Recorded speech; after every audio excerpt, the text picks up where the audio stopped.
po kayo dito.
What's up mga classmates? Kumusta kayong lahat? Anong balita sa inyo?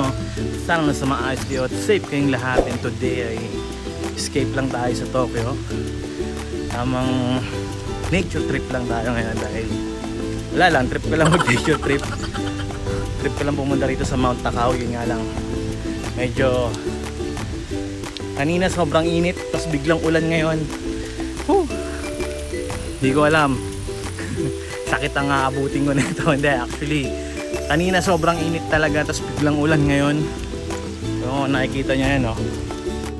Sana hindi na naman masira tong gimbal ko. Sana hindi to masira dahil nung pinakaunang-una ko kasi pinalitan ko na yon. Buti na lang may warranty yun that time, pero ngayon wala nang warranty, nagamit ko na at tapos na rin yung date. Sana walang mas mangyari sa gimbal natin na. Kanina ang dami ng abiryang nangyari.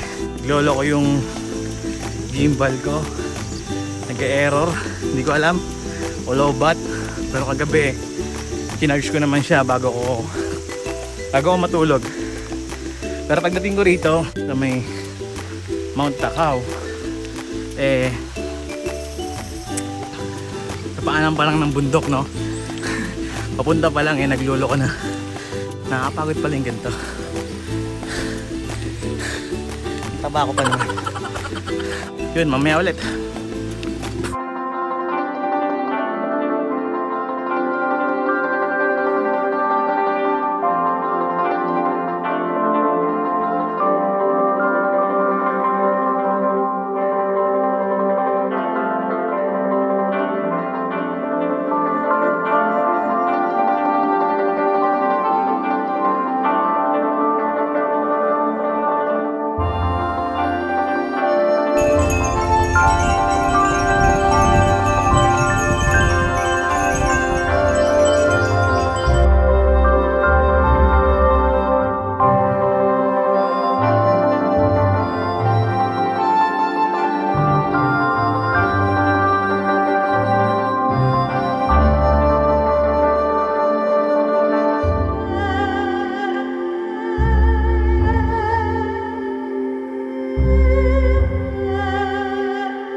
Bye!